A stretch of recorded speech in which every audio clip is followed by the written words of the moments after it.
আজিৰ পৰা আপোনাৰ সম্পূৰ্ণ চোৱা চিতাৰ দায়িত্ব তেওঁৰ ওপৰত। হয় ছাৰ, মানে মই বহু বছৰ হ'ল নহয় ইয়াত থকা, মই 100% জানো ছাৰ। তেনেহ'লে ইমান ডাঙৰ ঘৰটোত তুমি আৰু মই অকলে থাকিব লাগিব কিয় ছাৰ? আপুনি বাইদেউ লৈ আহিব আকৌ। বাইদেউ এতিয়া নাহে কিয় ছাৰ? গম পাইছোঁ ছাৰ, নালাগে আনিবলৈ। ডাক্তৰ চাক্তৰ পাবলৈ নাই নহয় ছাৰ, সৰুহে আছে। এতিয়া এইবিলাক খোৱা, প্ৰথমে ছাৰৰ খোৱা বোৱা ব্যৱস্থা কৰা। মই একদম 100% ৰেডি কৰি থৈছোঁ ছাৰ। লোকেল মুৰ্গী কাটি একদম বনাই থৈছোঁ ছাৰ, আপুনি খাই দিব পাৰিব ছাৰ। মোৰ কাৰণে পাছত, প্ৰথমে ছাৰৰ কাৰণে ব্যৱস্থা কৰা। এতিয়া বাথৰুমটো দেখুৱাই দিয়া, তাৰপিছত চাহৰ যোগাৰ কৰা। হ'ব ছাৰ, মই চাহ লৈ আনো নহ'লে।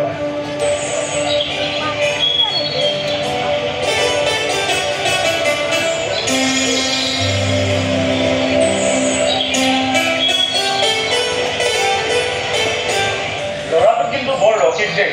হয় ছাৰ, তাৰ লগত থাকিলে আপুনি অকণো বৰ ফিল কৰিব নালাগে।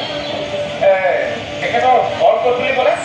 নাজানো ছাৰ, অৱশ্যে সি নিজেও নাজানে। আজি 10-12 বছৰ ধৰি আমাৰ ইয়াতে আছে। আচৰিত, আপোনালোকে তেওঁৰ ঘৰ ক'ত কি কথা মোক সোধা নাই নেকি? সুধিছোঁ, সুধিলেও সি একো নকয়। আৰু আপোনালোকে এনেকুৱা ল'ৰাবোৰক এনেকৈ ৰখাটো ভাল হৈছে জানো? কেতিয়া ক'ত কি কৰি দিয়ে তাৰতো কোনো ঠিক নাই। হয় নাখাব ছাৰ, সি আমাৰ একেবাৰে বিশ্বাসী হৈ পৰিছে। এতিয়া মই যাওঁ। ৰ'ব, চাহ খাই দিব কওকচোন। নাই, আজি চাহ নালাগে, মই আকৌ বেলেগ এদিন আহিম। মোৰ জৰুৰী কাম এটা আছিল, এতিয়াহে মনত পৰিছে। মই আহোঁ দিয়ক। ঠিক আছে।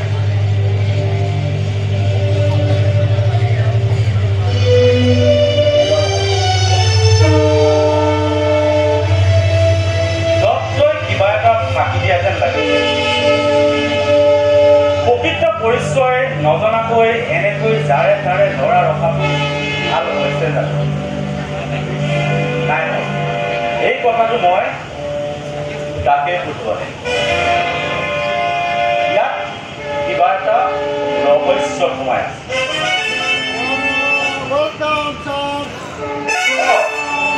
ৱেলকাম। Thank you. আপোনাক চিনি পোৱা নাই, কওকচোন।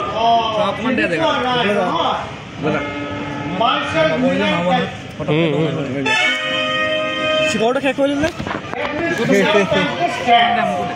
আপোনাৰ অফিচৰ আপুনিয়ে ফ্ৰেণ্ড পাব ন? আপোনাৰ কথা ডক্টৰে কৈছিল বাৰু। ঠিক আছে, কওকচোন। ঠিক আছে, থেংক ইউ ছাৰ। আপুনি আহিলে বুলি মই অলপ আগতেহে গম পাম। লেট হৈ গ'ল। Don't mind sir. নাই, একো নাই।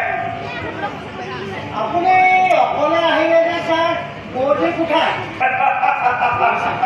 Sorry, sir, Babu. I am in Army. So surprised. অকলে চাবি কৰিলে ইচ্ছা কৰা নাই দে, আন কিবা ছাৰ কোৱাৰ কাৰণে বেয়া নাপাব আছে। নাই, তেনেকুৱা একো কথা নাই। ভালকে বহি আচলতে